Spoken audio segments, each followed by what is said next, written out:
আমরা মুখে বলছি যে আমরা কোনো বাড়তি ভাড়া নেব না, আবার দেখা যায় আমাদের অগোচরে কেউ কেউ বাড়তি ভাড়া নেওয়া। যেমন আমি গাবতলী থেকে গতকালকে একটা খবর পেয়েছিলাম, আমার বাড়ি পাবনার একজন যাত্রী সহজেই ফোন করে দিলেন যে আমার কাছ থেকে বাড়ি বেশি ভাড়া চাচ্ছে।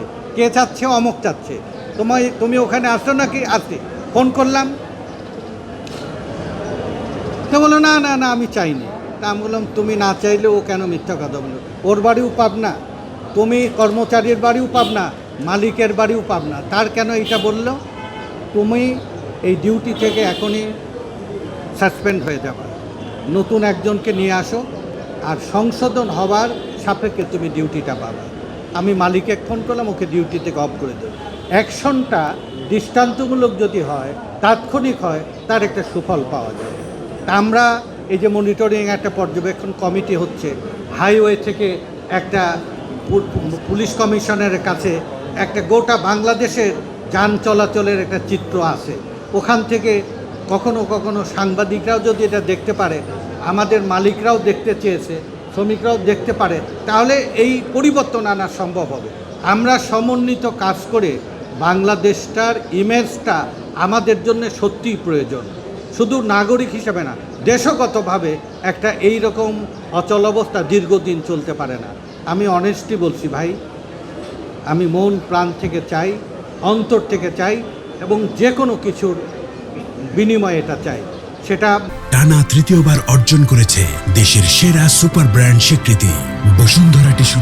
মালিক সমিতির বিরুদ্ধে অ্যাকশন হোক, শ্রমিক সংগঠনের বিরুদ্ধে অ্যাকশন হোক, আমি তো প্রশাসনের, আমরা সবাই মিলে, আমি এইটুকু জানি, আমার এই যে ডান পাশে আমার পাশে যিনি রয়েছেন, উনি আল্লাহ সৌভাগ্যবান, ওনাকে অতিরিক্ত আইজিপি করেছেন এবং ঢাকা নগরের ওনাকে ভারপ্রাপ্ত কমিশনার করেছেন। আমার জানা মতে পুলিশের মধ্যে দুর্লভ সৎকর্মকর্তাদের মধ্যে উনি একজন। তা ওনার যদি কোনো ব্যক্তিগত লাভ না থাকে, উনি ওনার যে সংগঠনের মধ্যে, সংস্থার মধ্যে রেগুলারাইজ করার জন্য, আমি আপনাকে বলতে পারি, আমি 10 বছর 2টি প্রতিষ্ঠানে সরকারি চাকরি করেছি, 2টি বিশৃঙ্খল অর্গানাইজেশন, বিআরটি এবং বিআইডব্লিউটিসি। আমি প্রধানমন্ত্রীর সাথে স্বল্পকালীন সময়ে কাজ করেছি। এখন সংসদ সদস্য হিসেবে ক্ষমতা নেই, কিন্তু আমি ওপিনিয়ন রেইজ করতে পারবো, আইন গঠন, আইন পরিবর্তন এবং মতামত রেইজ করতে পারবো। আমি আপনাদের সাথে থেকে বাংলাদেশকে বদলে দেওয়ার এই সংগ্রামে আমরা সাংবাদিকদের অকুণ্ঠ সহযোগিতা চাই। আমরা যে পরিবর্তন সেট আপ করেছি, সেই পরিবর্তন অব্যাহতভাবে এগিয়ে নেব।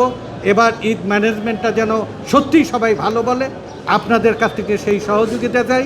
ঈদ পরবর্তী আমরা যেন পরিবহনের পরিবর্তনে আপনাদের সাথে নিয়ে কাজ করতে পারি, সেই প্রত্যাশা রেখে আপনাদের সর্বাঙ্গীন সফলতা কামনা করে, ঐক্যবদ্ধভাবে কাজ করার প্রত্যয় ব্যক্ত করে, আমার দুয়ার আপনার জন্য খোলা। যে কোনো সময় ফোন করে আমাকে পাবেন, যে কোনো সময় যে কোনো পরিস্থিতি পাবেন। আমি সৌভাগ্য আর দুর্ভাগ্যক্রমে আমার অনেক পরিস্থিতির মধ্যে একটা পরিস্থিতি, আমি সাংবাদিকতাও করি, একটা পত্রিকাও। স্বভাবতই আপনাদের একজন সহকর্মী হিসাবে আমি আপনাদের প্রতি আমার এই দৃষ্টিভঙ্গি একটু আছে যে সাংবাদিকরা ইচ্ছা করলে বাংলাদেশের পরিবর্তন সত্যি দ্রুততর করতে পারে। আমরা সবাই মিলে ভালো কিছু করার প্রত্যাশা রেখে আমার কথা শেষ করছি। খোদা হাফেজ। বাংলাদেশ।